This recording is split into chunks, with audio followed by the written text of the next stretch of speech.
Yeah, so since Peter has not joined so far, I was thinking that we can start the program, and when he comes in, we welcome him and hand him over the chair. Till then, I will just moderate it a little bit. So, uh, So, my name is Ashish Saraswat, sir. My apologies to interrupt you. Can I take the Ji. floor initiating the session? Yeah, please go ahead. Yeah. Thank you so much, sir. So, uh, good afternoon, good evening, and to all the delegates and attendees, and welcome to this 19th World Wind Energy Conference and the session Wind and Solar Power Markets Around the World. My name is Ashish Saraswat. I am Associate Fellow at the Energy and Resources Institute, TERI. I welcome all of you and would be happy to listen to your expertise and insights going ahead with the event. So since Honorable Peter Ray, he has not joined yet and will be joining in a minute. So I would just pass on the stage to Mr. Hussain, and thank you, sir, for taking the floor and volunteering this because we were running short of time. So all yours, sir. The floor is yours to initiate the discussion and welcome these speakers, panelists. Floor is yours, sir. Thank you. Thank you, Ashish. Thank you very much. So let us progress with the session, and when Mr. Peter Ray comes in, we will stop for a while just to introduce him at that time.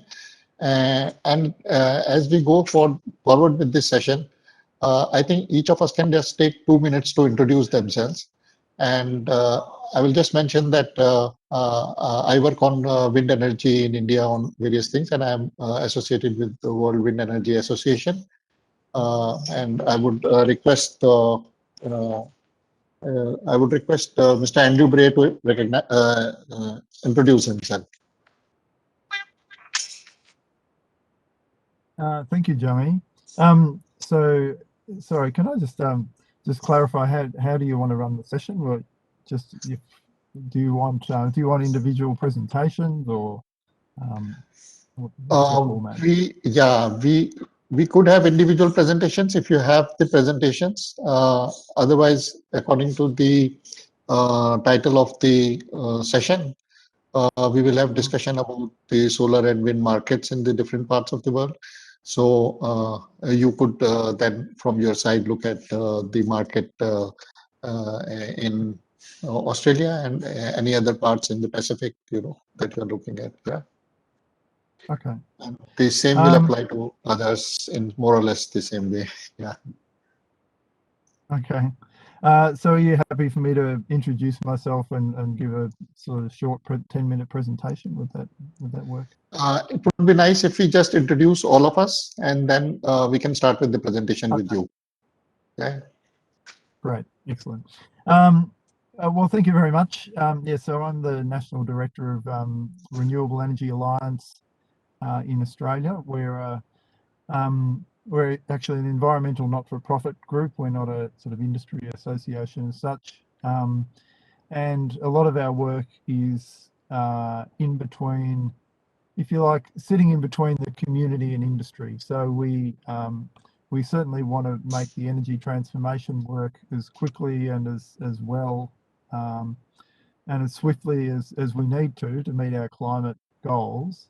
But we're also well aware that there's a lot of renewable energy will be built in the regions, in the regional Australian cities and areas like that. And it's important that we bring the communities along with us as we build all this stuff. So that's the kind of main focus that we have.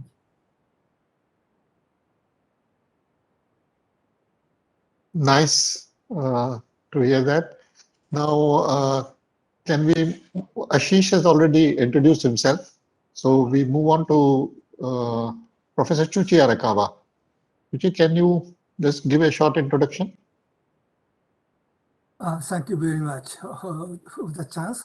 I'm Professor Emeritus at the University of Tokyo, where I did research and educate for more than around 50 years. But now I'm designated professor at Kyoto University, Also, I am a member of Japan Wind Energy Association and Vice President of World Wind Energy Associations. I'm very eager to, how shall I say, develop, to make a big plan of wind power to the government, because our government was a little conservative for wind power. But now we are improving the situation step by step. Thank you very much. And Saurabh, could you introduce yourself? Thank you, Dr. Hussain. Hello, everyone. My name is Saurabh Muthiwala. I work as a technical consultant with the International Finance Corporation. At the corporation, my work basically revolves around working in nascent markets, developing renewable energy, and providing a reliable energy access, looking for those kind of solutions. I come from a renewable energy background, having masters MTech in renewable energy, followed by 6 years of experience in various consulting and developing firms. So good to be a part of this discussion. Looking forward to this. My background is basically in techno-economics of renewables. So today my discussion would be around Gujarat solar policy. So looking forward to it. Thanks. Yeah, okay. Thank you, Saurabh. And as I look at it, the title of our session is Wind and Solar Power Markets Around the World. So it's quite an vast topic, and how do you define markets? So I leave it all to you people how to go ahead and make your presentation, or if you're making a speech, you can do that. It's a fairly wide topic. And with that, I will now request Mr. Andrew Bray to have his say. The floor is yours, Mr. Bray. Thank you very much. Now I might try and share my screen. So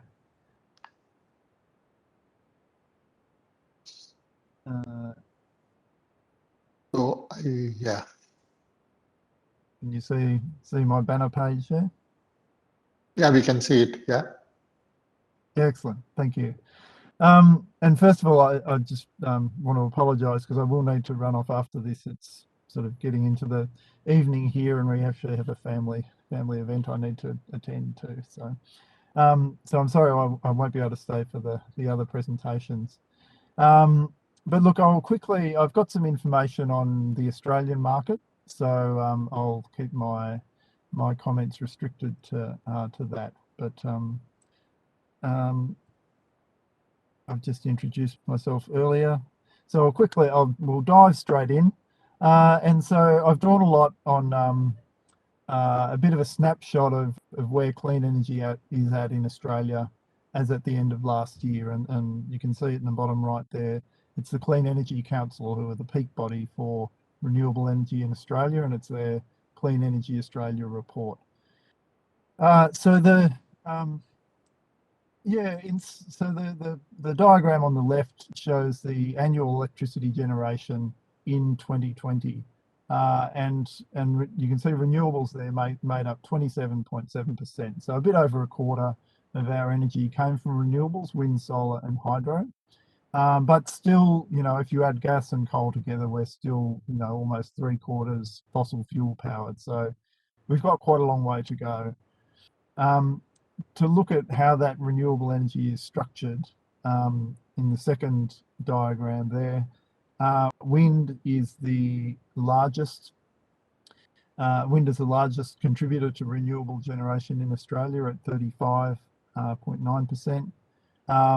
But small-scale solar is really notable, actually, in how what a big part of our energy system. Oh, sorry. What a big part of our energy system is in Australia. So renewables actually increased, had a really big year this year, and there are a lot of installations were commissioned and started generating. We'll look at them in a second. But the renewable component went up from 27.7 to 30.7. I just checked it out this afternoon. So throughout this year, it's gone up by 3%, which is quite a spectacular rate of progress. But just to zero in on the rooftop solar, it's absolutely booming in Australia, and I suspect a lot of countries will be a bit amazed at the rate of take up, in that 1 in 3 Australian homes have solar on their roofs. A full third of Australian homes. It's quite incredible. In 2019, 2.2 gigawatts. Remember, we only have 25 million people here in Australia. We're pretty small. But we installed 2,200 megawatts on roofs in 2019. In 2020, it went up to 3.3 gigawatts, and this year it's projected to top 4 gigawatts. So rooftop solar is actually almost one of the largest components of our energy generation system. So you can see the last few years have seen an increased installation of wind energy, to the point where 2020 saw nearly 1,100 megawatts installed, and that would be much higher in 2021, I think you'd find. So we are really very much on an uptick in that way. And so there is actually, and these figures, as I say, are from the end of last year, but at that point there was another 4,000 megawatts of projects that were either under construction or committed. And I've just listed out the top ones here. You can see a lot of them are quite large projects. So Stockyard Hill, 530 megawatts, is a Goldwind project. That's about halfway commissioned now. Cooper's Gap, 450 megawatts, that's fully commissioned, that's in Queensland. Dundonnell is 336 by Tilt Renewables. So you can see a lot of quite large projects are being built here, and a lot of those ones have been coming on this year, and that's why the rate of renewable generation has increased as much as it has. Large-scale solar, you can see there the new capacity that was installed has also been increasing in recent years, though it dropped off a little bit last year. But an important part of having all of this extra wind and solar is that we need to fill out all the parts of the grid, and so we need to have dispatchable power. We need to have storage as well, and so we're also seeing some quite large battery projects being installed. And here you can see the biggest of those is in Victoria. That's a 300 megawatt battery, which with 1.5 hours of storage. So that's quite a large unit. Another one in Queensland, another one in New South Wales. All of these ones are now coming online. Predominantly at this stage, they're being used for system services rather than shifting power from one time of the day to the other. So they're doing things like supplying voltage control, what we call FCAS services, frequency control, and that kind of thing. And that's largely how batteries are being used in Australia at the moment. But I think it's likely that we will start to see batteries provide more soaking up the power during the day, and then when there's a lot of solar, and then putting it back out in the evening peak where there's high demand. And actually, I will just skip back for a second. I mentioned rooftop solar was taking off, and one particular event I wanted to mention actually happened just on this weekend gone, in that South Australia, which is one of our states, it's not a huge state. It has it has a sort of average demand of about 1,200 megawatts on a weekend, maybe 1,500 during the week. But it actually recorded more rooftop generation in the middle of the day than there was demand. So the entire demand of the state was supplied by rooftop solar in South Australia on the weekend, and I suspect that's the first time that's happened in any, you know, megawatt scale grid around the world. So a lot of exciting things happening in the rooftop solar space there. The other thing, of course, that we need to support wind and solar is transmission, and this is an area that we're quite interested in. And so we're talking about as renewable energy transmission. We have a lot of transmission lines we need to build throughout the network in Australia, and it's critical that this is built so that we have extra capacity in the grid that we can put all that new wind and solar into. So I have here a diagram which is from AEMO, who is our energy market operator, and it's their integrated system plan, and it's essentially it's a living plan. It gets updated every 2 years, and essentially it looks at the sort of grid projects that we will need going forward, so that we can start retiring our coal plants and plugging in wind and solar. So you can see from up here, there are some grid projects in the grey ones that have already been that are already in the process of being built now, and they're sort of no regrets ones. They're if you like, ones that are easy to get across the line, and they're sort of more substation upgrades rather than new lines.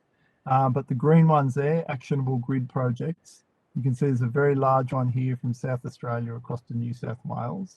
The grid, our grid itself, is, I believe, the longest grid in the world, in that it goes all the way up here from far north Queensland, right down across to South Australia and down to Tasmania. And so it's over 4,000 kilometres in length. So it's a very skinny grid, they call it. So these green ones here will really add a lot of extra grunt and capacity in the middle there. There are these orange ones, the next ones, and you can see there's a lot of wind, a lot of solar, the wind being the blue dots there and the solar being the yellow dots, a lot of that ready to plug in. But without these new lines, we won't be able to plug them in. So they really are critical pieces of renewable energy infrastructure, these new transmission lines. So as for Realliance ourselves, as I was saying, one of the important things for us is to make sure that rural Australians are brought along for this process. And to that end, we've been, these are a couple of reports we put out this year: building trust for transmission, earning the social license that we need to plug in Australia's renewable energy zones.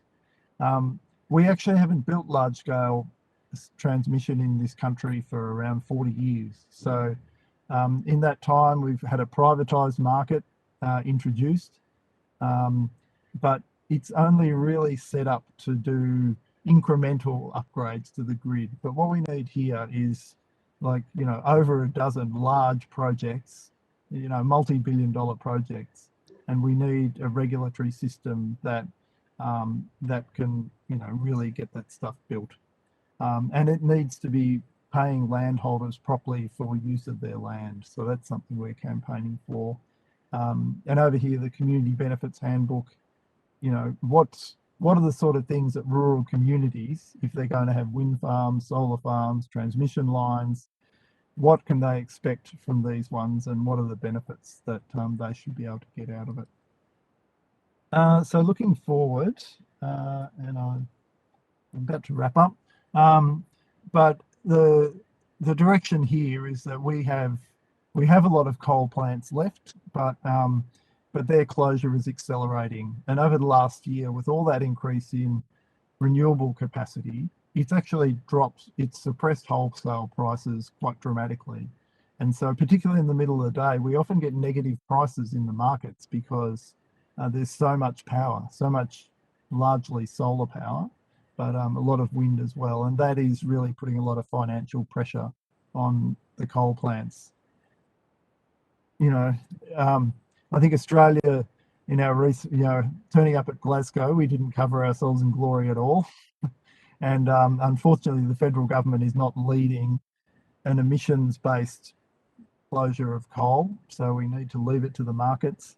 But I think this decade will actually see the majority of Australia's coal plants closing, and it's the state governments that are stepping into that space. The federal government in Australia, I'm sorry, I don't want to offend anyone, but they're not interested in playing an active role in driving the energy transition. They prefer to build more gas projects and things like that, and that's terribly regrettable. And can I say to my international friends on this call, I apologise that for the behaviour of our country in that regard. We are really not playing the role of a good global citizen in this sense. The other feature is that we have these renewable energy zones. So those clusters that you saw on that earlier map, you can see clusters of wind and solar in different places. And so this is the approach we'll take.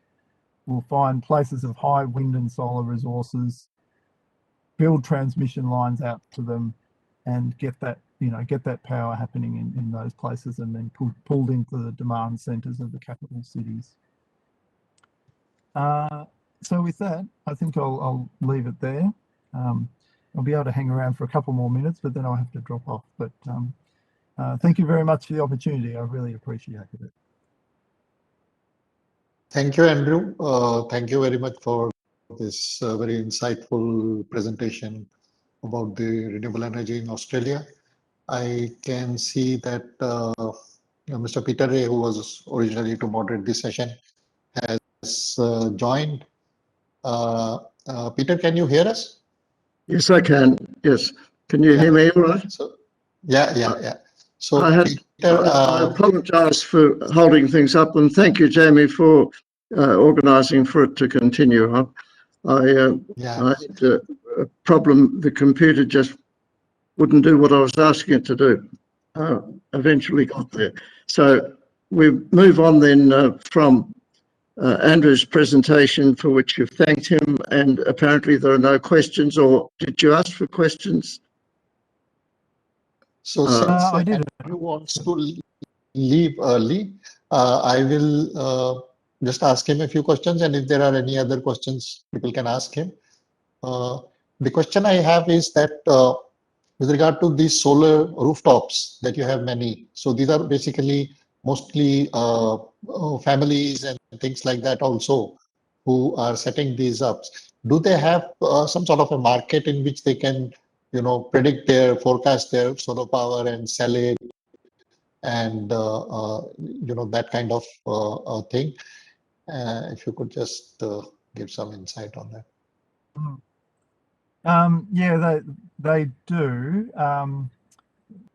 There was certainly for a lot of the early years, there were benefits, sort of rebates for families to put solar on their roofs. But now more and more, you're seeing it also happen in the commercial and industrial space. So you'll find, say, warehouses and factories with large roofs will put, maybe a megawatt or 500 kilowatts or, those kind of numbers on their roofs as well. So, and in general, they try to maximize the amount that they use. So they use as much as they can of their own generation. And then if they export to the grid, they'll generally get a feed-in tariff. That was set quite high in the early years to incentivize uptake. But now that solar is so much cheaper, those feed-in tariffs have come down. And so you might get, 6 cents a kilowatt hour or 7 cents a kilowatt hour. And that depends on your retailer will pay that for you. So that's how it works. Good, thank you. So Peter. Thank you. Well, thank you very much, Andrew. And let me now welcome Chuchi. Chuchi, you've been one of the leaders in Japan particularly in looking at the offshore potential for wind energy in Japan, and I look forward to your address. You organised an excellent conference when we were in Tokyo for the World Wind Energy Conference, and I take the opportunity to again congratulate you on that and to invite you to now speak. Thank you. Okay, now I'd like to make a presentations, but would you please tell me how to show my slide, my screen? At the bottom, you have share, Share, yes. Yeah. And So you will get the rights to share, must be share, getting I right to put share. the share, but my screen or file or application, whiteboard, whiteboard, web, multimedia. I'd like to anyway try. No. So you can start your PowerPoint first and then share. Yeah, I've already show the PowerPoint in the screen. Then I'd like to application, Microsoft PowerPoint. Yes, here. Yeah. And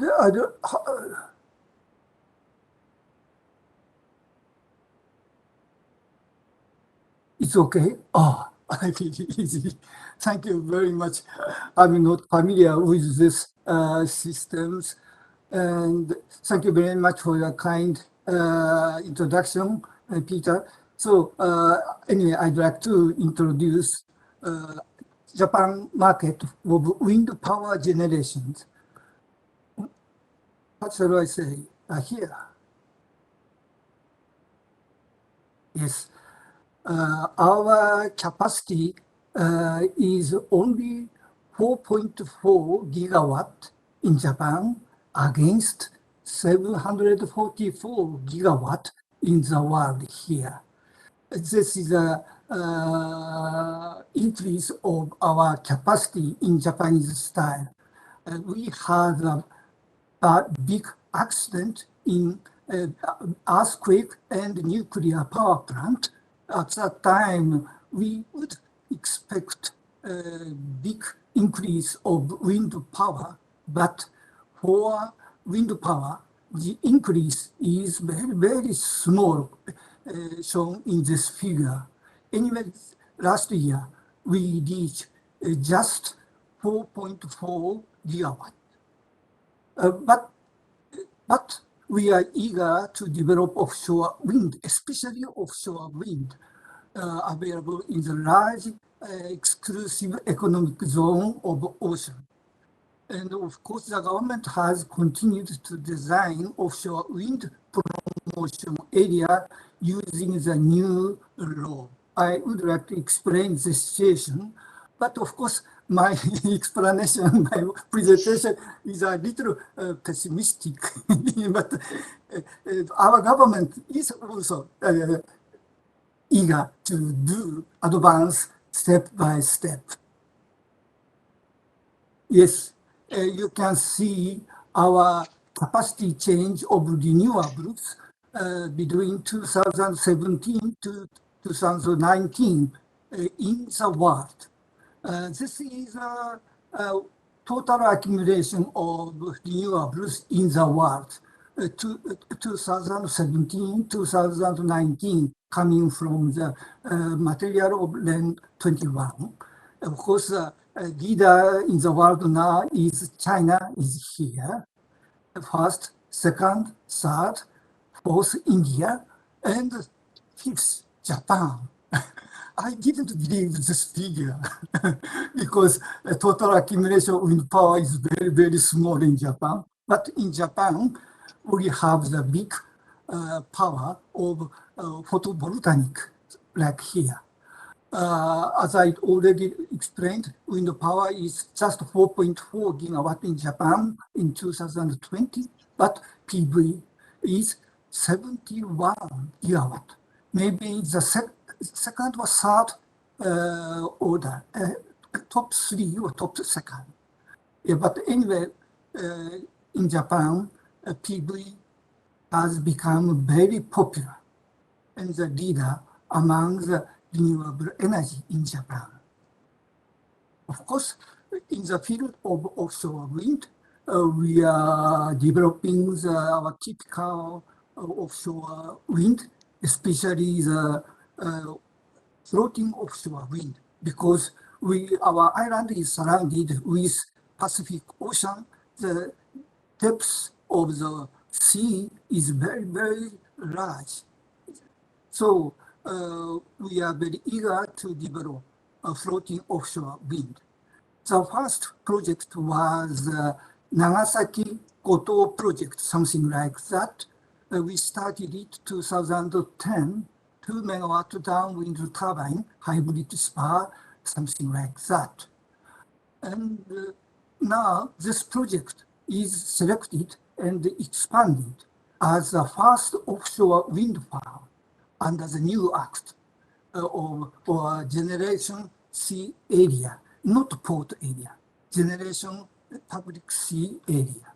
But anyway, this is extended to the exact offshore floating wind farm now.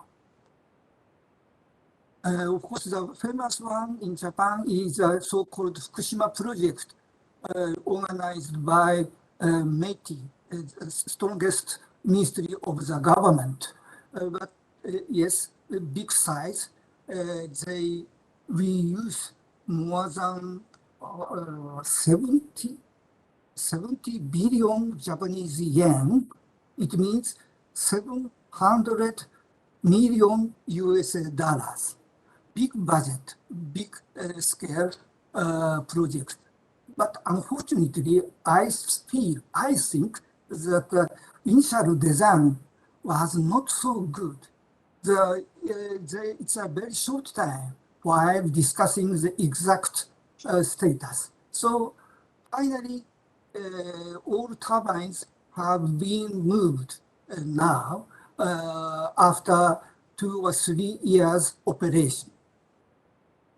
But anyway, this is a good experiences of our engineers and professional persons in offshore wind. But it's a little pity. But anyway, these experiences are available, are useful for the next step of the offshore wind, including the bottom fixed one. Now, our government has declared very good situations following the proposal by Japan Wind Power Association group of industry group last year. For example, 10 gigawatt of cumulative capacity by 2030. It means every year 1 gigawatt will be introduced. It's good. And by 2040, 45 gigawatt, something like that. Finally, 40 gigawatt by 2050, something like that. Anyway, the former minister, Kajiyama, followed this number. And the target of each electricity has been decided in the basic energy plan to be around now 5% from wind in 2030 against 1.7%, very small value in the old target. Of course, 5% from wind is a very, very small value because now 20% in average in EU, something like that now, maybe 40 or 50% in future. Our target is, the government target is 50% by 2050 in renewables. It's a very, very small value. Now we need to push this principle, this basic plan of the government to be much better, such as 80% from renewable energy to be carbon neutral.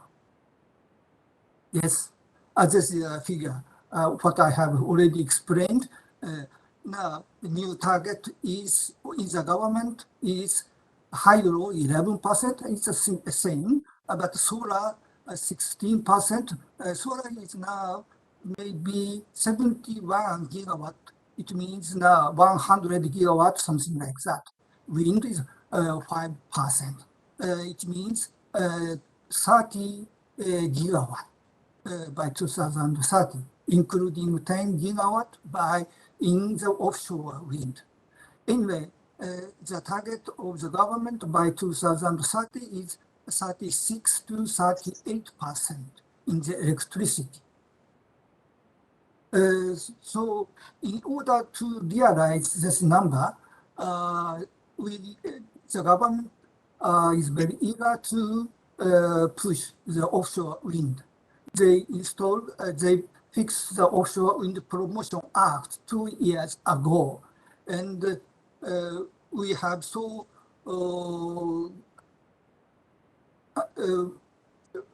later I will explain the tender or we have the commercialized competition now. Anyway, now you can see that what I said, target in each area, which means the capacity or potential of wind power in this area.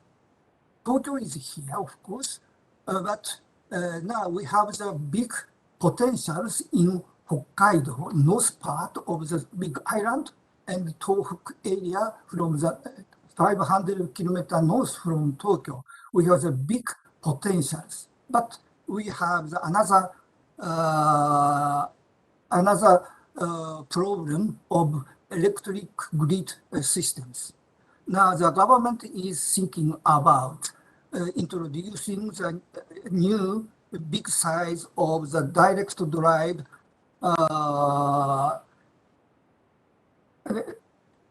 power transmission in the sea bottoms, something like that.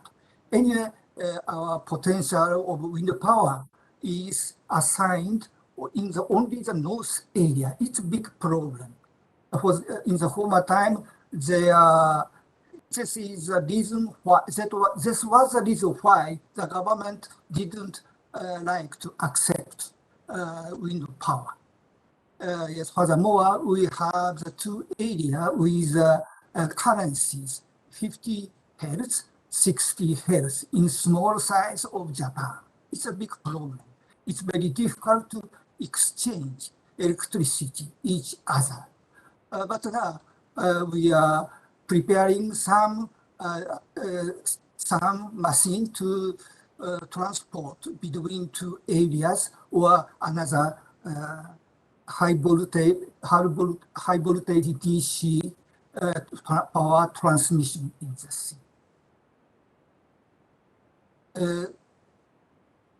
The government has a good target in 2050, the so-called net zero greenhouse gas emissions. Yes, the target is very wonderful, but in order to realize the target, the government says renewables will cover only 50% from this area, from this part. In parallel with the renewables, they will prepare also, I'm very sorry, it's a small nuclear power plant and thermal power plant with CCUV, some method. In any case, CCUS is enough for you. But now we need to have hard discussion again to grow up, to make large this renewables to 80%, something like that. And this nuclear and CCUS will be smaller in future. Yes. And this is a schematic view of the offshore wind under the new law. We have now so many candidates of offshore wind following the new law. So many ones, but the first one is Nagasaki offshore floating project. They have already decided to take the one wind sector for 10 units of 2 megawatt wind turbines. Now we are waiting for other three projects whose size is around 300 megawatt of one project. It means every year we will prepare 1 gigawatt with offshore wind. This is the first step. Now we are waiting the next step in this area. But you can see so many areas in the north part. It's a big problem. It's 1.5 years ago, I have appealed the offshore wind, importance of offshore wind in Japan in the TV. So after these discussions, the government also likes to introduce the offshore wind. Furthermore, media persons did like to communicate each other for promoting offshore wind. And finally, now we have improved very conservative of renewable, especially wind power in the government, our government, step by step. Furthermore, the government has declared carbon neutral by 2030. But it's a competition composed of roadmap, schematic, exact roadmap is a little conservative, focusing on even now nuclear power plant and the CCUS. So we need to push the government again to accept a big accumulation of wind energy, including the ocean energy. So in our society, we are very welcome. Other foreign countries, people are welcome to introduce new systems or have discussions with new systems. Please join us to extend furthermore wind power and other renewables. Thank you very much for your hearing here. Thank you.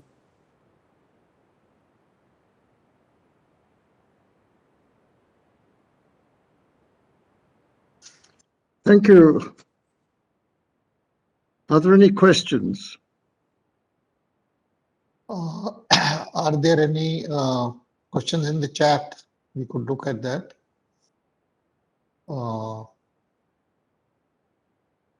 Mr. Ashish, can you help us with this if there are any questions in the chat? I can't see any questions in the chat, sir. Chat Okay. box. The moment I receive any questions, I will pass it on to the panelists. Right. So can I ask a question? Yes. Yeah. So my question was about the floating offshore wind. And Professor Arakawa, you said that these projects were not of very good design or something, and they are almost sort of being scrapped. And I understand that it is almost $1 billion project, 700 million. And so, of course, for Japan, it is easy to do these things, but not necessarily in other countries. But what exactly is the reason? Is it because it is a floating offshore project and the problem is rising out of that? Or what? Are you going to move away from floating to fixed foundation projects? Because I thought it was very innovative and interesting that Japan was doing a floating offshore project. Of course, we understand that floating offshore even now is expensive comparing with the bottom fixed. But in future, when we have the big market of floating offshore, I'm sure the price of electricity coming from floating turbines will be parallel to that or in the bottom fixed one. It's because the wind speed is larger in the area of floating offshore wind than that in the bottom fixed one. Furthermore, in Japan, we have the big large area of deep offshore zone. So that's why we are very eager to develop floating offshore wind. So when we have the big market, I'm sure the price will be smaller. I have one more question, which is also relevant to many other countries in the region, is that many of these areas in the offshore are subject to cyclones or typhoons. And is there in the design some typhoon proofing? Because this may be required in some other areas as well of the offshore. So, yeah, and thank you. In Japan, we are good at design for strong wind coming from typhoon, a big turbulence of mountain area, and the big thunder attack, lightning of the large size, such as 1,000 coulomb, something like that. Japanese weather is very, very hard. So we have already established the code of strong wind typhoon, so-called, I forget the exact name. Anyway, now our code is available for example, 80 meter per second against 70 meter in the class 1, is the hardest condition in the world. So as far as the typhoon, the speed is smaller than 80 meter per second in the top speed. Our design will be safe in to the strong wind of the typhoon. But of course, in this case, it becomes a little expensive comparing with others. But anyway, we have a kind of standard, IEC standard to the typhoon. We think it's very easy for us to import this code to offshore wind and floating offshore wind, in like the onshore wind farm. Thank you. Jamie, are you happy now? yeah. Okay. Well, thank you very much, Chuchi. It's an excellent roundup of what's happening in Japan, and we have some sympathy for your problems of how do you fit wind turbines into a heavily populated land, and so we wish you well. And now we move on to Yu Jiang, who's representing the Chinese Wind Energy Association, and is he here somewhere? Yeah, I'm here. Thank you. Yes, the Chinese Wind Energy Association has been a very firm member of the World Wind Energy Association. A former president from that association was the president of our World Wind, and altogether, I think that the message can be that the Chinese Wind Energy Association has played a major part in the development of the wind industry around the world, and particularly in China. Perhaps you'd like to tell us something of what's going on there. Thank you, Chairman. Thanks for your introduction. And this is Yu from Chinese Wind Energy Association. And I'm very pleased and honored to take the time to present here today and give you a very brief introduction about Chinese wind market here. And the first slide shows the total installation and the annual installation over the past year in China. And we find that we have another record high year. And by the end of 2020, China has installed more than 152,000 wind turbines with a cumulative installed capacity of 290 gigawatts.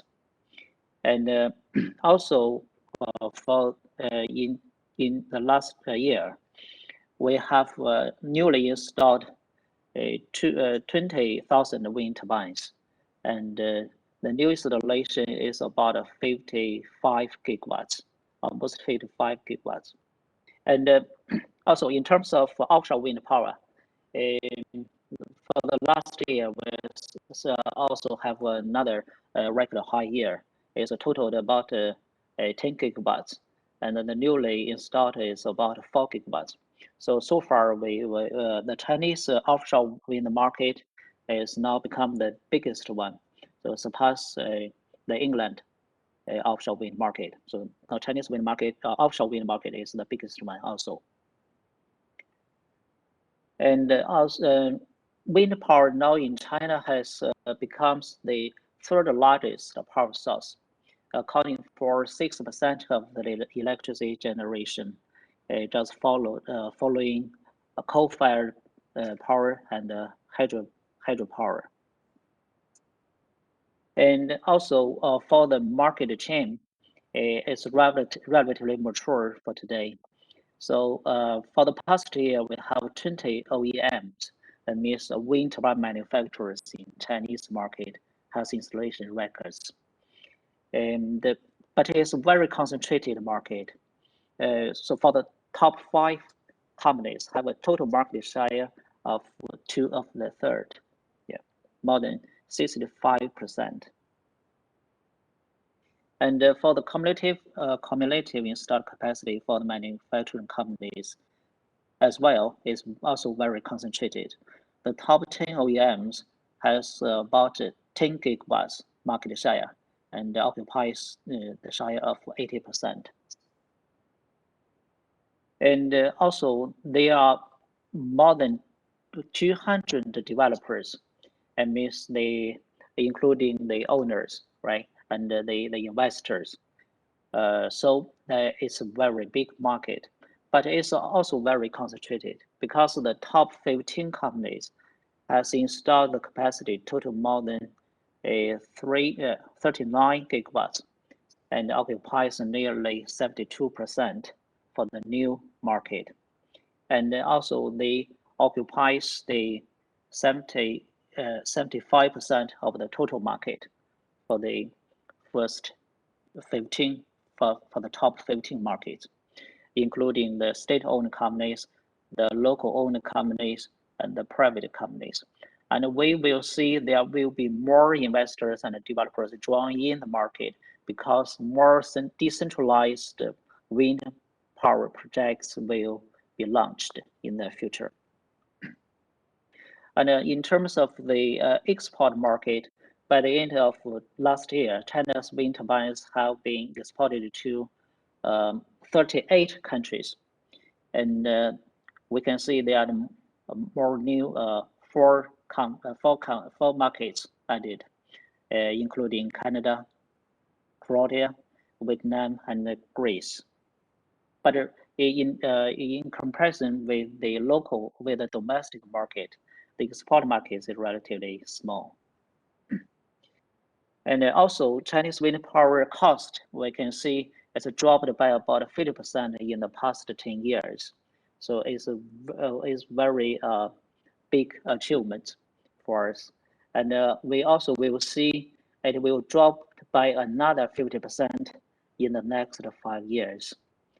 Because now we are getting to this tip point of the grid parity today, and in the next 5 years, we will be getting more competitive. And so with the 30 years of development, Chinese wind power is now a relatively mature industry, including raw materials, manufacturing, component manufacturing, transportation, and the installation, and the development, and services, and the grid, and other technical services, including testing and certification. Because we have this mature technology and supply chains, we can cut the price dramatically. And also we see the dramatically progress in terms of the technology.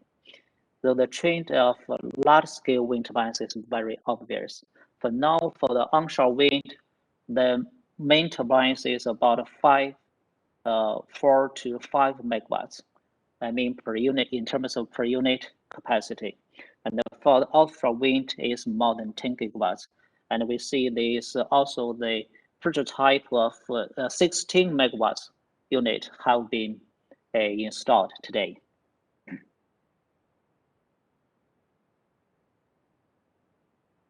And so we see and the rotor blade and the hub height is also growing bigger and higher. So the blade and also the unit is getting bigger.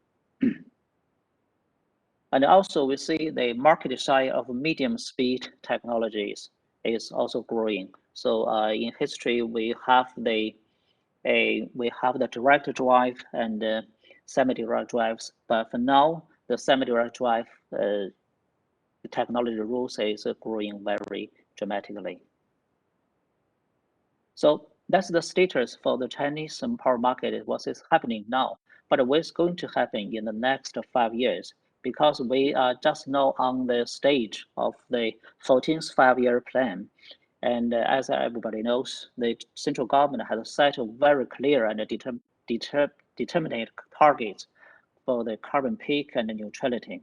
So this will give huge potentialities for Chinese wind power and solar power markets. And also the central government has set a very clear roadmap for the carbon neutrality.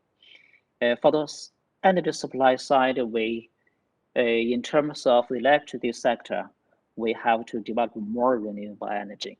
So this is a very important policy basis for the future development of wind and solar energy in China. And also for the demand side, we need energy saving efficiency, including industry and building, including transportations, and all the electrification and the clarification of the whole systems. We need to build more clean energies, to build more clean power, because power sector's carbon deduction should be the first step for other sectors of carbon reductions, and is the basis for the other sectors to become carbon neutral. Here we have a study for the future potentials of wind and solar. So in total, we should the wind and the solar should rate 80% in terms of installed capacity by 2060. And for now, we have 24%, and by the 2030, we should have about half. So this is a very big potential for now. And also, we should take the chance of we call it also a central government strategy. We call it a rural revitalization to benefit the local communities. Through benefit the local communities, we can have more potentials to develop for the decentralized wind power projects. And also in the next 5 years, the newly installed capacity of large-scale wind power base, will exceed 150 gigawatts. And also in the next 5 years, offshore wind power installed capacity will exceed 30 gigawatts. So in total, there will be over 45 gigawatts for offshore wind. So in conclusion, with no subsidy for the future, both for offshore wind and onshore wind. In average, we should have 50 gigawatts new installation in the next 5 years. That's our plan, and that's also will be set target for the national's 5th five-year plan for renewable energies development. So that's the very brief introduction about the Chinese market. Thank you. Thank you. Are there any questions? I'd like to ask one. Why is it that hydrogen seems to be off for a long time? I noticed that it was only 2050 that hydrogen seemed to register. Is that a decision because it may take that long to develop it, or is it because of some other reason? Yeah, hydrogen has been put a great emphasis both for the government and for the private sectors today in China. But the problem is that we still don't have a very clear technical rules. We don't have a very clear technical business models for hydrogen industry. Yeah, so the target will be relatively conservative. Yeah. Thank you.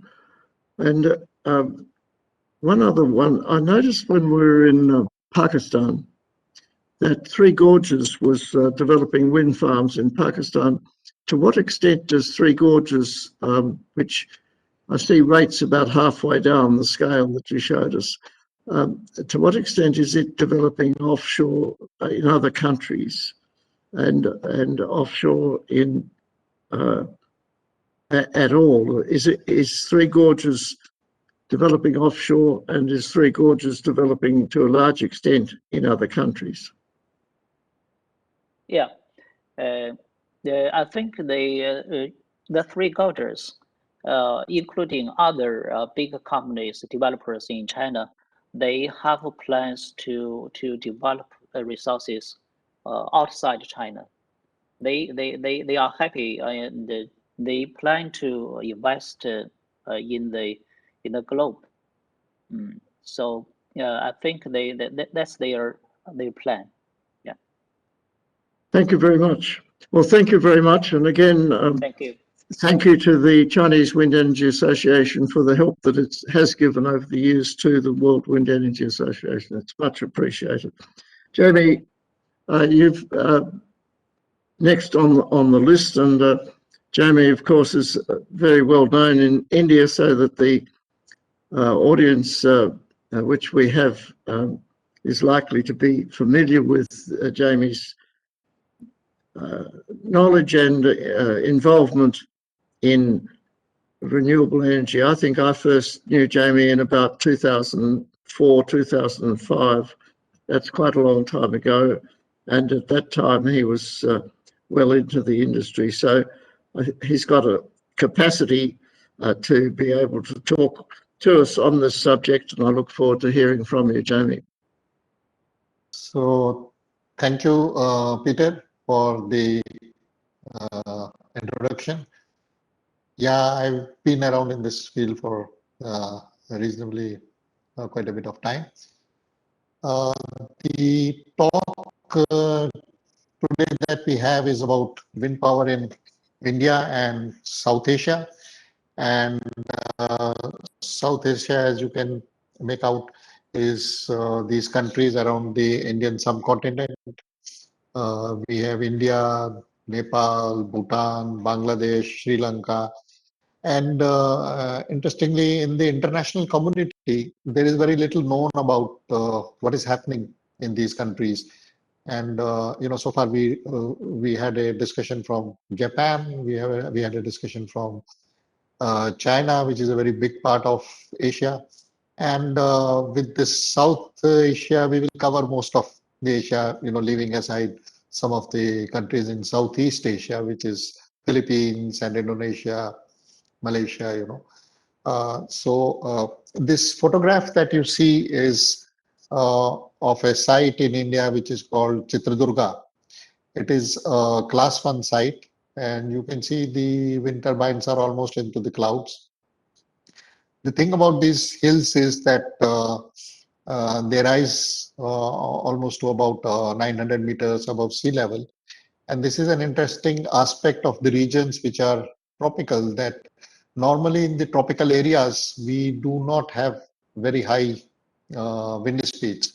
And as it would be, say, in Norway, which is fairly windy.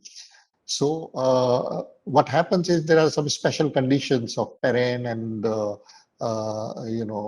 local climatology, which creates very high wind speeds. So here the monsoons, they come from the Arabian Sea, the southwest monsoon, and then the northeast monsoon. They create very high wind speeds in this region, almost up to 9 meters per second. And that's why we have this as a very good site. So I just wanted to show you that though we are a tropical region, we do have good sites, and where you can get a plant load factor of or capacity utilization of 40% or something. So if I look at it in this entire region, we have countries. Of course, the leader, of course, is India with almost 40 gigawatt of wind power installed. And over the last 5-10 years, Pakistan also entered into this field. And they have something like 1200 megawatt or maybe a little more here and there. So one cannot be 100% sure, but something like that, or maybe 1300 megawatt. Sri Lanka has roughly 350 to 400 megawatt of wind power, and we hear very little about projects that are happening in these countries. Bangladesh is in a planning mode, and incidentally, I have been involved in that part of the Bangladesh assessment with Asian Development Bank. And I was also involved in Sri Lanka and Bhutan. So in Bangladesh, we did select something like 500 megawatt of possible projects that can be taken up. So that feasibility and assessment has been done for roughly 500 megawatt. And these are again low wind speed areas. So a technology which is suitable for that kind of regime is required. And also, Bangladesh has come up with a very recent some sort of a assessment tender for offshore wind power. So, Bangladesh has a lot of areas which are, close to the sea. And then Bhutan is planning some wind farm. They have some wind turbines. I will show you the photographs. And they are planning some wind farms of the order of 25 megawatt, again with the Asian Development Bank, support, financing. Afghanistan, I was involved in discussions on a 100 megawatt wind farm in Herat. But I doubt that it has taken off, and with the political situations over there, it may not have taken off. But there was a plan to do a 100 megawatt wind farm in Afghanistan in Herat. And Nepal also, I came to know about a 100 megawatt project which was being looked at. So in total, in the entire region, there was 42 gigawatt of installed capacity, I can say, with India, Pakistan, Sri Lanka, Bangladesh, Bhutan. And in the coming years, it will dramatically increase, because India has tendered almost like 15 gigawatt of new wind power, which will come up in next 4 or 5 years. A lot of it has come up, but a lot of it is coming up. And the whole region has a vast potential. We had assessed the potential for India almost 8-9 years back at something like 2000 gigawatt, which is a fairly large capacity. And this was then reassessed by the National Institute of Wind Energy, which is a body that looks after technical aspects of wind energy. And they considered many practical aspects associated with wind farm development. and they came up with a figure of around 600 gigawatt, which is also a very large number, because this is a country which has got a very high population density of 1.3 billion people, and naturally the land has very competitive uses. So as a result, there is also, the fact that India is now looking at offshore wind farms, which would also be in southern region and the western region to begin with. And this may take off in about a year or so, because some preliminary work has been done. So it's a more of a planning stage. A lot of studies and a lot of assessments have been done on that front. And if you look at it, all these areas in the South Asia, they are very vastly diverse, climatic zones. You have tropical zones, you have coastal areas, you have deserts like Jaisalmer and some other parts in Kutch. Then you have Himalayas, like so far in India, in the major Himalayas, there has not been any major wind project. Those small wind turbines have been set up. But increasingly, the government is looking at the high Himalayas, and it is possible that in the river valleys of Indus, on the Ladakh side, and as well as the side beyond Himachal Pradesh, uh, we can have a fairly large capacity along the river valleys where the wind speeds tend to be good. And then there are, highlands, the Western Ghats, kind of plateaus and ridges. So there are a lot of areas where wind farms can come up in South Asia. So this, in short, is a sort of a snapshot of the thing in South Asia. And I will go country by country a little bit.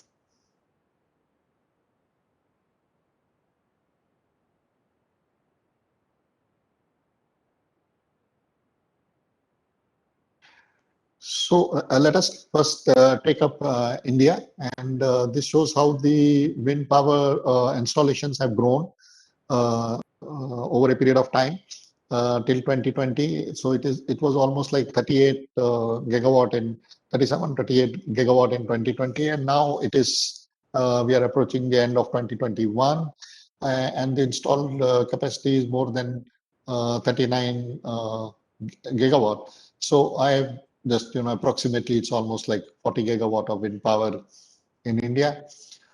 And the potential is around 600 gigawatt. So out of this 40 gigawatt of wind power, almost 35 gigawatt, it came up under a policy dispensation, which was called the FIT regime, or the feed-in tariff regime, which has existed almost from the inception of the wind power projects in India in 1990s till 2015, 2016. And this also resulted in investments not only from international finance and funds, which are now heavily investing in India, but also local investments. So a heavy amount of capacity came up with the local businesses investing in wind power. These were also some small enterprises, some high net HNIs, high net individuals, net worth individuals, and factories that set up wind power to meet their captive power requirements. And there was a sort of a policy regime which encouraged this kind of process. Since 2017 till now, we have moved on from that, and now we are into a competitive regime where the bids are taken up or announced by organization which is called Solar Energy Corporation of India, and also the state governments. So under the current regulatory system, the competitive approach to wind power development is encouraged. So in this, the people come up with the lowest possible tariff on which they will set up a wind power project, own it and operate it, and get paid by the organization which are called the DISCOMs, which are responsible for the distribution of electricity. And under this system, almost 15 gigawatt of projects have been tendered out, and almost 4 gigawatt have been set up in various parts of the country, but mostly this heavy development has happened in Gujarat and to some extent in Tamil Nadu.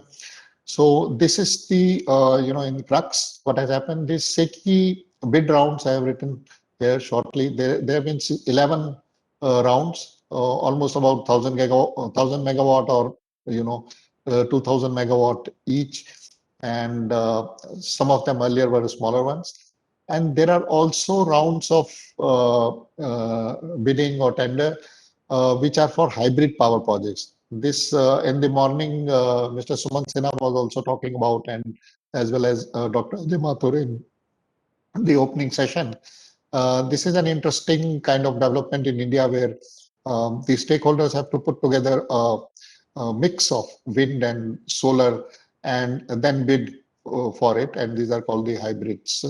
And there's yet another kind of bidding round which is called the RTC, which is called the round the clock power.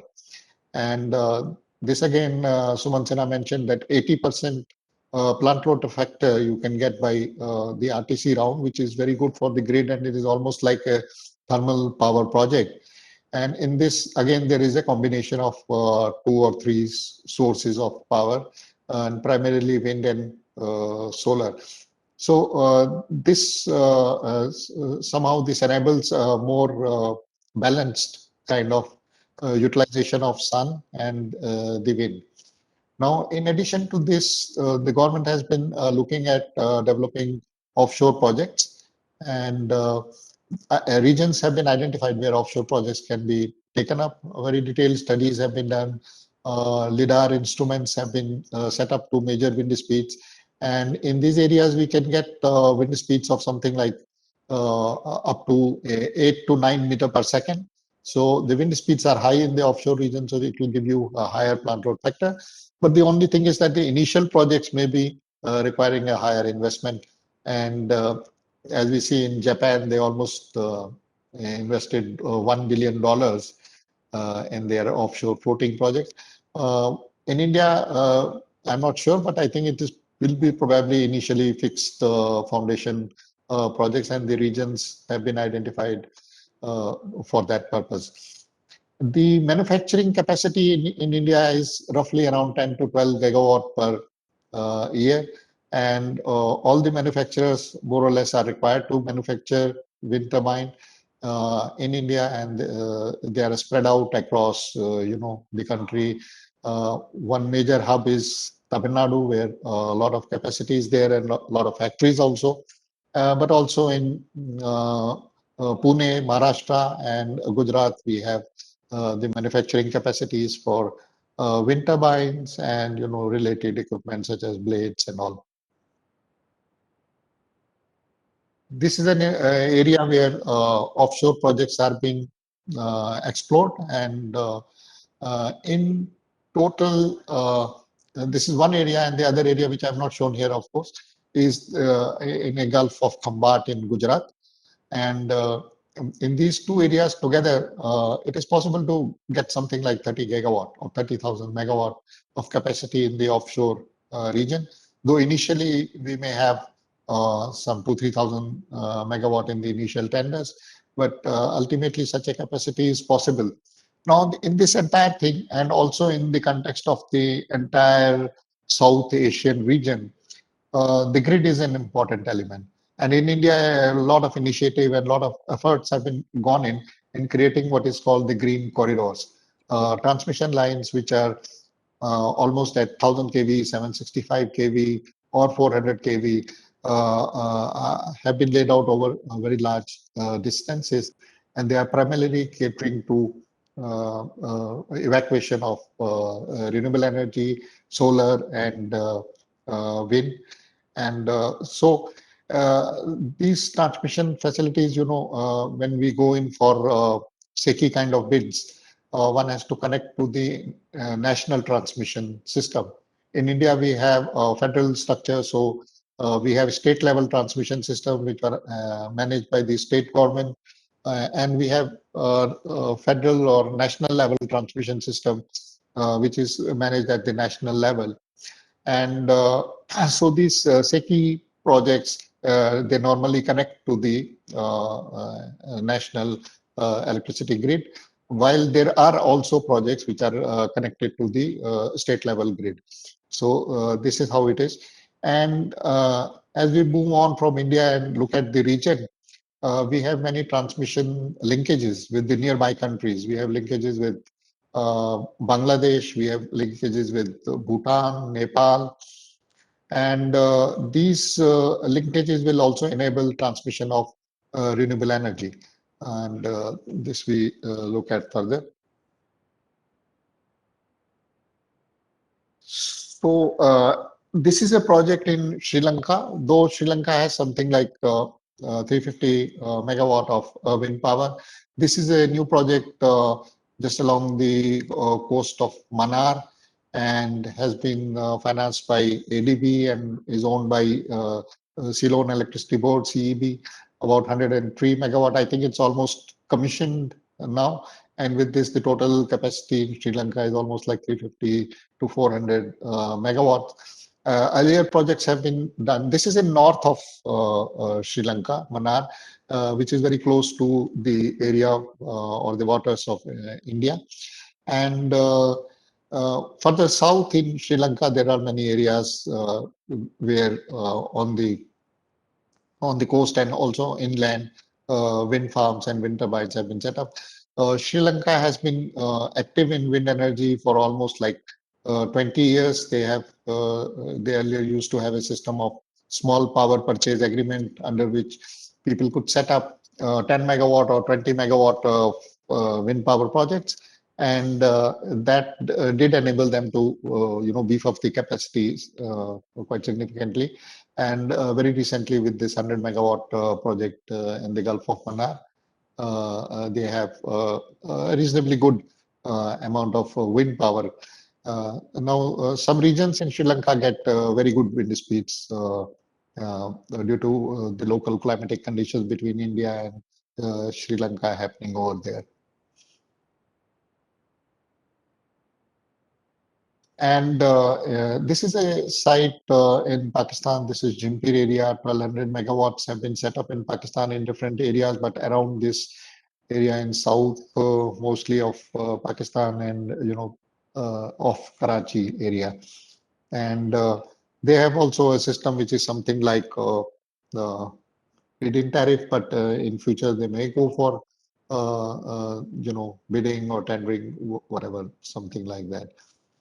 But Pakistan says that they have made an assessment of almost 100,000 megawatt that can be installed in that country. So this is again another area where things might happen. Bhutan is a small country. It's a beautiful country, and I was fortunate to be involved in their first assessments of the projects. And in fact, this is a photograph I've taken of the Thimphu area. And interestingly, they have two wind turbines which have been set up in the what is called the Phodrong district. And this is the photograph of that two wind turbines. They are each 300 kilowatt. Very nice setting over there. And we have evaluated something like 25 megawatt is possible in this area. There might be other areas. Again, this is like a river valley. So for doing projects in Himalayas or such mountainous territory, one does not have to go high on the mountains because the flow patterns are very different in the Himalayas. It's a complex terrain. Typically, the winds flow more in the river valleys. Yeah, so there is a mountain and valley system which operates there. Bangladesh, almost 1,000 megawatt is planned or seems to be under discussions now and then. But so far, no major capacity has come up. though a very few small wind turbines have been set up in different areas. But now we, under an ADB project, made a assessment for 500 megawatt of wind power. We used mesoscale modeling using reanalysis data and a GIS platform to arrive at these locations, and feasibility assessment was done of 15 to 10 megawatt wind farms, which can be taken up in near future as and when the Bangladesh power system is able to work it out. But I think the developments are there. People have been measuring wind speeds. USAID has been involved in developing a wind map. We did a wind map of Bangladesh, and with all these developments together and a very recent offshore tender also from there, means that things will happen in Bangladesh in near future with regard to wind power. As I told you that in Afghanistan we know very little about any wind projects which have been set up, probably small wind turbines, but there was a 100 megawatt project planned in Herat, and because of the typical situations over there, political things may not have taken off, but as and when things stabilize, they may have a 100 megawatt project or maybe more projects that come up over there. So this is more or less about this entire region. We have covered all these countries. Interestingly, of course, India is leading, but many other countries are also planning wind energy. So this is a significant development from the viewpoint of mitigating climate change as well as providing electricity access to the people in this region. Thank you. This is a fort in Jaisalmer where a lot of wind turbines are there. Okay, thank you. Well, thank you, Jamie. Are there any questions? If there are no other questions, then where is the major area for offshore development in around the Indian coast? Where? Yeah. What So parts is it? Can you see the? Okay, I showed you a Google Earth image of the south of India. South of India. So that's the area. Yeah.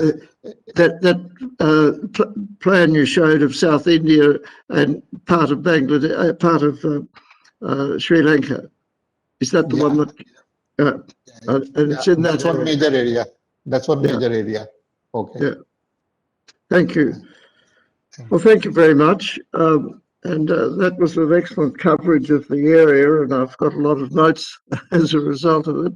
So thank you. The next speaker is Mr. Pratap Mata. I don't know, and I therefore would like to ask you if you would introduce yourself, because I'm not informed. So I'll leave it to you. Thank you very much. Off you go. Thank you, Peter. Thank you, Dr. Hussain, for the update. Being the only speaker from the solar background, so I would be discussing more from solar. I come from as a technical expert from International Finance Corporation. So we work with the various private partners for developing markets in nascent markets across the globe. Specifically, as of now, we are working in Pacific and other developing markets over the world. So my today's discussion would be on techno-economic evaluation of solar PV policy, which had come up in Gujarat in 2009.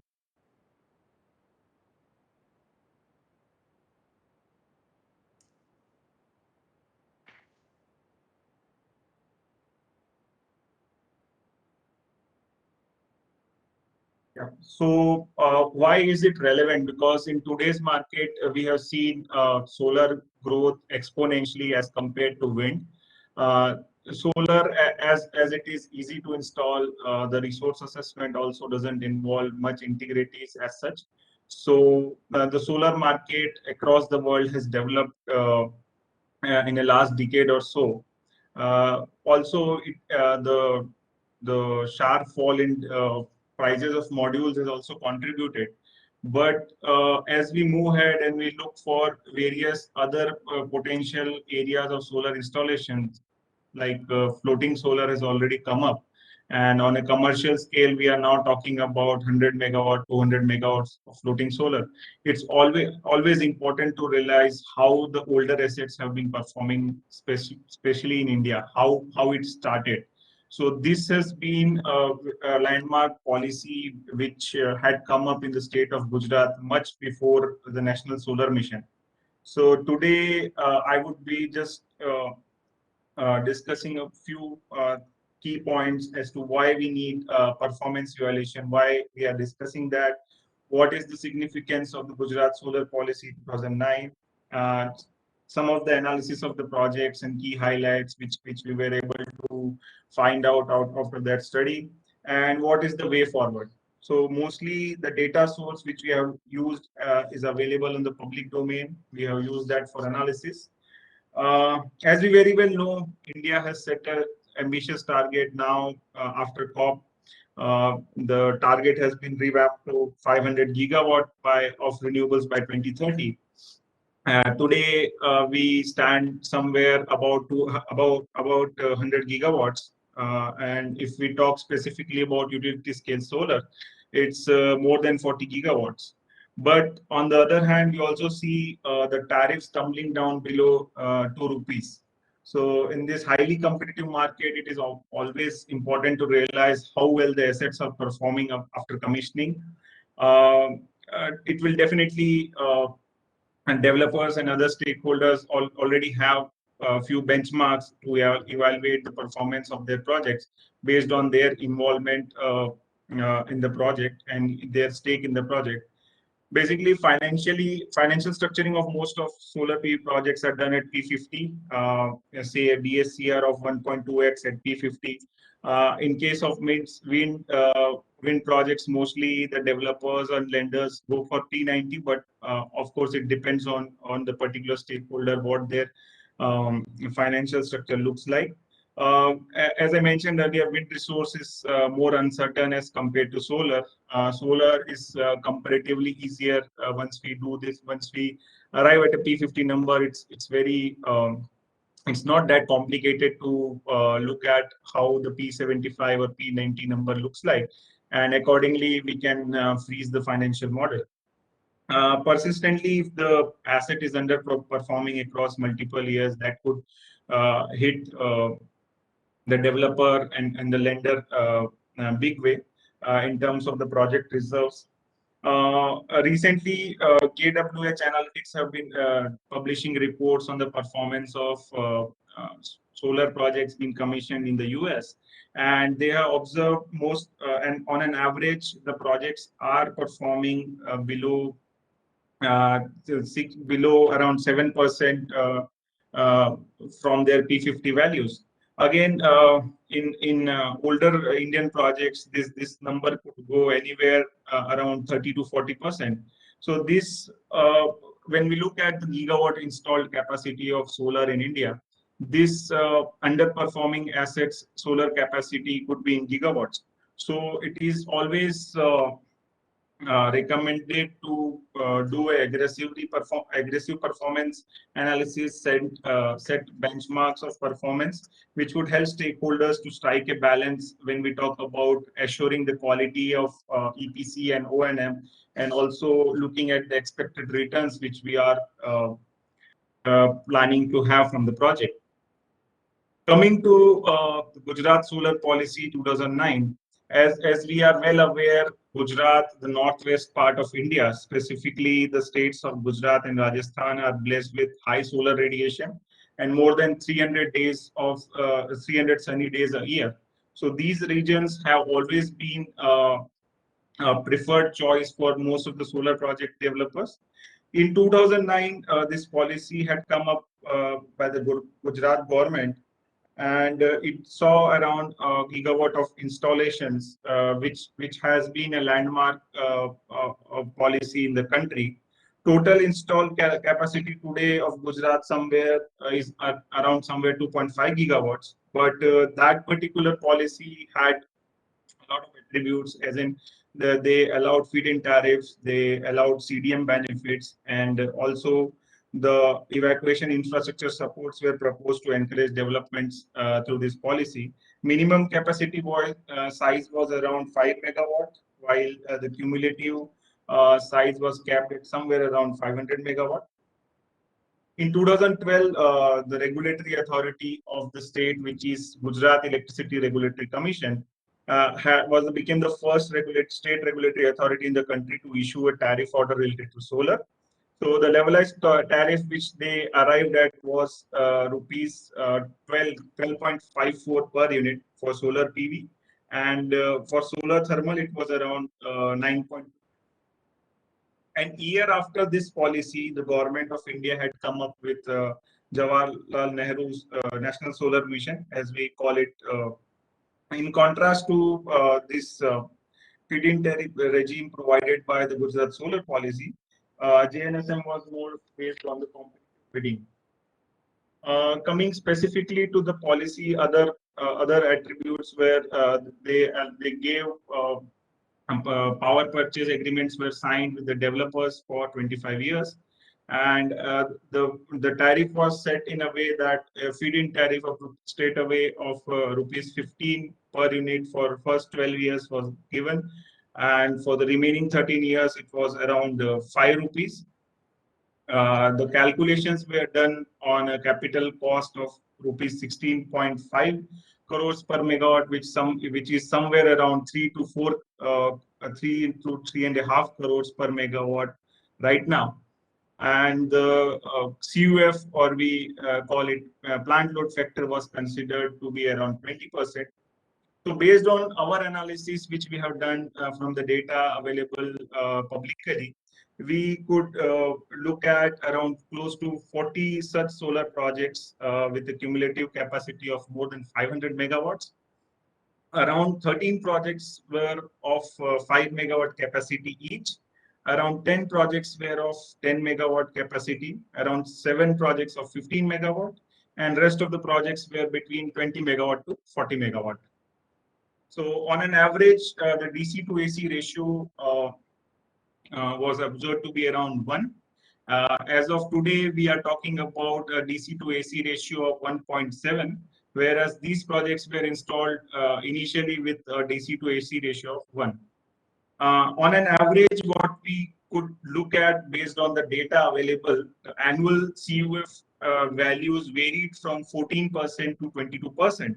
And more than 80% of the projects are performing at an annual average CUF of less than 20%. So this number is very striking, and this is again for the consideration how the assets have been performing, and it helps us to look at what are the key reasons which has led to this underperformance. What we could observe from the analysis is that mostly the smaller capacity projects which were held by comparatively smaller developers showed poor performance because they were not able to do the appropriate O&M, or were not able to meet the requirements of maintaining the performance. Key issues which we could identify, which are again based on specific developer discussion, this could vary. However, the plant availability was observed to be the key reason for underperformance, because the spares which were required for those say modules or inverters are now not available in the market, because the technology has matured in a decade or so. So due to that, the plant was not available to generate electricity. On the other hand, there were also warranty claim issues, the enhanced degradation of modules than estimated. Of course, this is parameter which has been widely discussed in the solar industry as to what should be the appropriate assumption for the annual degradation of solar PV modules over the lifetime. Again, in terms of resource estimation, because the solar radiation databases which were available back then were not that accurate for the energy yield assessment of these projects. So in a way, the yield assessments were more on the aggressive side, which led the developers to set up financial models which had high P50 numbers. Again, on the few of the projects have suffered due to grid availability or the curtailment issues. Although this particular issue related to grid curtailment is more prevalent now in southern part of the country for renewable specifically. Again, coming to the project, all those 40 projects which we were able to analyze, they were given to say more than 30 different developers, and more than 350 megawatt capacity had installed PV modules with crystalline silicon technology, while the rest had thin film module technology. Looking at the vendors, almost 10 to 11 solar PV module vendors supplied modules for this particular project. And as of today, 50% of those suppliers have disappeared from the market. So again, we could realize that once that module is not performing, and once they have some liability or warranty issues, whom should they approach, right? So this has been a particular problem. And again, in the case of inverters, there were around 7 to 8 different inverter suppliers which had supplied inverters to this project. And as of today, more than 60% of them have exited the market. Again, availability of spares and availability of inverters had become a challenge. So what is the way forward? What based on this analysis, what we can do now? First and foremost, a rigorous energy yield assessment is required for solar PV projects, and also the way the financial structuring is being done by different stakeholders, be it a developer or a lender. They have to thoroughly look at what are the losses they are taking, what are the techno-commercial of the project. And again, coming to the project dynamics, more comprehensive scope of work is required for independent engineer or lender's engineer which are involved in the project. What we can do for these non-performing assets, we can definitely add DC capacity to this project up to the technical or the regulatory limit. And most developers which are well equipped, they are already doing that. They are revamping those older projects, they're installing new modules, but again they have got some constraints, PPA constraints. So the regulatory authorities has to look at how they can allow those extra generation, maybe in the recently developed green markets or open markets, or maybe they can allow supply of excess energy in the existing PPA itself. Again, regarding the O&M aggregate, the plant data, which most of the developers or the asset management companies are already doing it, they aggregate the plant data into single cloud hub for comparison of plant performance, and they can set their internal performance parameters. These older solar assets already have, like, they already gone through the initial feasibility studies. They have good radiation. The land is more or less available. The power evacuation infra is already available. So it requires regulatory intervention for evacuation of extra energy from the existing asset. Also, the business models could be looked upon as to what are the latest techno-economics of adding new DC capacity or revamping the AC and the DC capacities. And these could be an area where the government could look upon, or the stakeholders can look upon as a new business opportunity in years to come. So that is it from my side. Thank you very much for listening to this presentation patiently. Thank you. Well, thank you very much. That was very comprehensive, and thank you. Are there any questions? If not, then we can move on. And I just ask, because you were the last speaker, and I thought that we had another speaker before you, but apparently not. Are there any other speakers?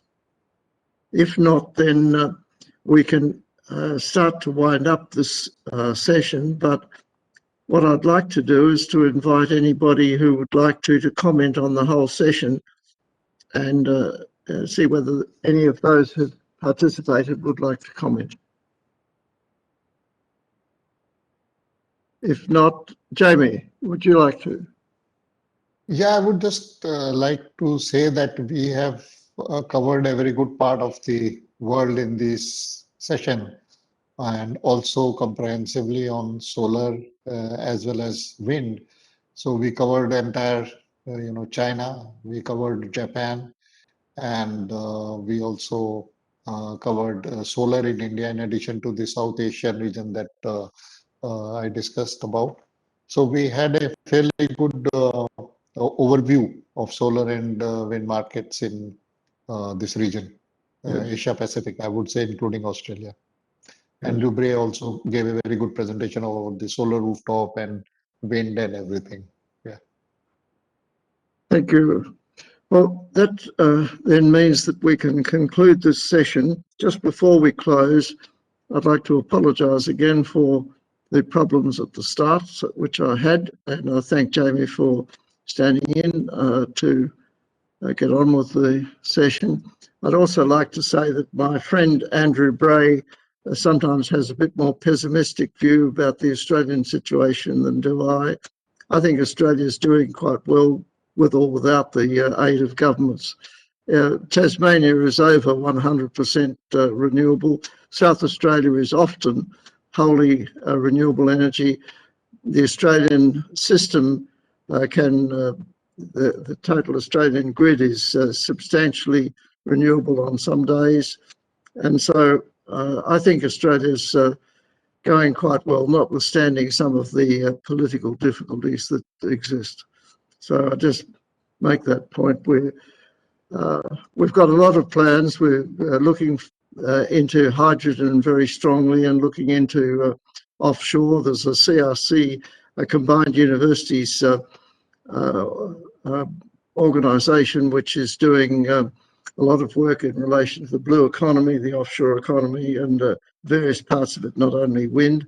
There's a lot happening, and I just mention that as I bring to a close this session, and thank everybody for participating. That's the Thank you, Peter. Thank you. Thank you. Thank you. Bye-bye. Thank you, everyone. Bye. See you tomorrow. Yeah, okay. Thanks, Chuchi. Bye-bye. Thank you. Just saw you as I was going. Thank you all. It's been a very enjoyable session, and I really do thank you. Thank Really you. well. Bye-bye.